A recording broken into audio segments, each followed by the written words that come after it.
everybody. My name is Kim Han, and I am on a mission to teach people going through a health crisis how to take charge of their health and happiness. And so today I am with Teresa Bruni, who overcame fibromyalgia and chronic fatigue syndrome. Thank you so much for joining me, Teresa. Oh, it's an honor to be here, Kim. Thank you. Awesome. And so quick disclaimer that this video is being shared for educational reasons, and we're not giving out medical advice. And I just want to tell you a little bit about Teresa. Teresa is a nationally recognized intuitive healer, health and wellness coach, and speaker who is on a mission to share how she healed from a chronic illness to help and heal others. Teresa suffered from fibromyalgia and chronic fatigue syndrome starting in 1989, which took 2 years to diagnose. She realized the Western medical community didn't have the answers that she needed. So Teresa took control of her own health and happiness, and after researching a variety of methods and following her inner guidance, she implemented the following into her wellness routine. Visualizations, 10 minutes every day to imagine herself well again. Mirror talk to get reacquainted with her inner self. Massage therapy every week. Physical therapy at Kessler Institute. Vitamin B complex injections and nutritional supplements. Exercise, meditation, nutrition, which was a healthy diet void of caffeine, sugar, and alcohol. She flushed her system of all prescription drugs and making educated decisions about what drugs she would and wouldn't take. Teresa felt significantly better slowly began to recover in 1996, and she was fully recovered by 1999 when she was able to return to work. Teresa's biggest joy is working with clients and watching them transition from illness to greater health and happiness. And Teresa, do I have your permission to use this interview for educational purposes and to share on social media? Absolutely. Awesome, thank you. And so, Teresa, during the diagnosis process, what was the single scariest moment, and what were your top 2 or 3 feelings? Well, during the diagnosis process, I was scared because I could not get a valid diagnosis. Mm-hmm. So, I mean, I didn't know if I had, a terminal illness. So my top 3 feelings were fear, uncertainty, and worry. Okay. And what was one thing that you used to cope with those feelings? Well, I have to admit, Kim, during that time period, I wasn't coping very well. Mm-hmm. I didn't know how to cope because I had never been ill before. I had never had a condition that a short course of antibiotics wouldn't clear up. So I guess I would describe myself as, being stuck on a merry-go-round and not really knowing what to do. Okay, so where did you go from there? You weren't sure where to go or what to do. You never experienced this kind of health. So how did you get the strength to move forward? Well, I knew that I wanted to get well, and I knew that I wanted to find out, what was wrong with me. So just by coincidence, I was introduced to a world-renowned doctor who specialized in pediatric immunology, and I literally had to beg. I literally cried on the phone to the receptionist to get in to be seen and diagnosed by this doctor. And after several $1,000s worth of blood work that covered everything from HIV, just right down the scale, to a simple case of, I can't think of the word, just, when you're iron deficient. Yeah. And so Anemic. Anemic, thank you, that's the word. Yeah. So they took 4 very large vials of blood out of my arm. And that's when I was properly diagnosed and then sent for proper treatment. Okay, so just getting the diagnosis and finding someone who could help you with that, that was one way to cope. It was a huge relief to Yeah. finally have a diagnosis, and to have a diagnosis from such a qualified medical professional. And what was, you mentioned you got into the mirror work. Can you tell us how you used that to sort of help you? Yeah. So let me back up just a little bit. So Sure. after 2 years, I finally got my diagnosis, which was chronic fatigue syndrome. Okay. And, the government had opened 3 research centers across the nation for persons with chronic fatigue syndrome. And I was fortunate to get into one of those programs. I followed their advice, and I did everything that they suggested for the next 5 years. Yet I wasn't getting better. Okay. So I knew I had to do something.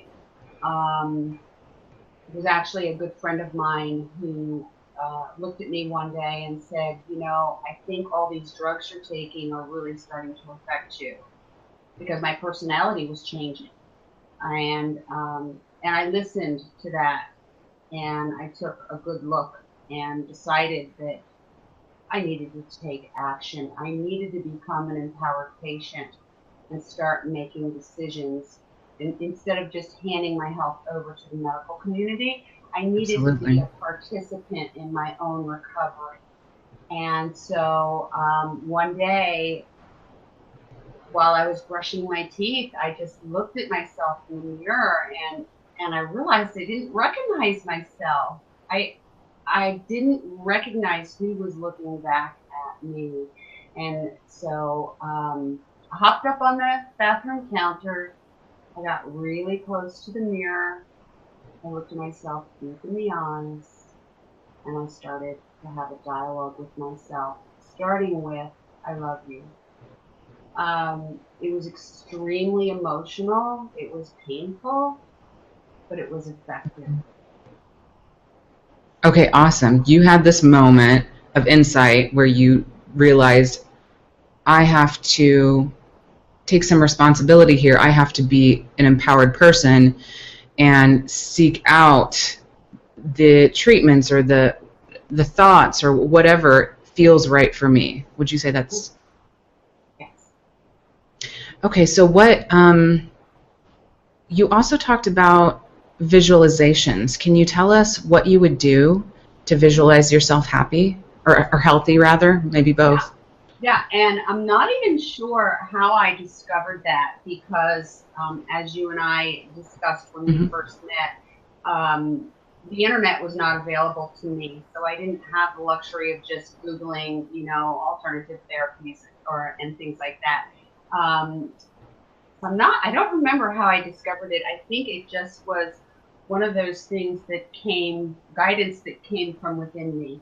And so I realized that I had been ill for so long, I didn't remember what it was like to get out of bed and feel healthy and strong. Yeah. I mean, for 7 years, I woke up every day feeling like I had the flu, with joint aches and swollen glands and the whole 9 yards.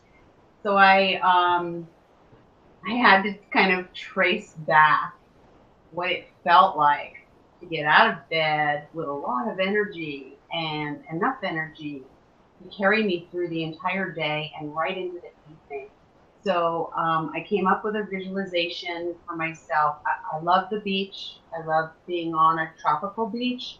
So my personal visualization was me power walking in the early morning before anyone else was up, down the beach, and hearing the ocean. You know, when you visualize, it's important to incorporate all of your senses into that visualization. So I could smell the salt air, feel the breeze on my face, and I would be making plans for my day and right into the evening. And I would do that visualization for 10 minutes every single day without failure.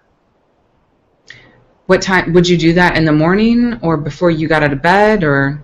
It didn't matter. I mean, in the beginning, anyone who's listening who has chronic fatigue syndrome, they know they don't have a lot of control over their own schedule, because you don't know how you're going to feel when you wake up. So to me, it didn't matter when, just as long as I got it done every day. Okay, great. Awesome. Was there one other thing, maybe a practical tool or something that you used to feel better? Yes, I would say that would be nutrition, proper nutrition. I was seeing a nutritionist, and I was taking 70 supplements a day. My nutritional bill was around $250 a month.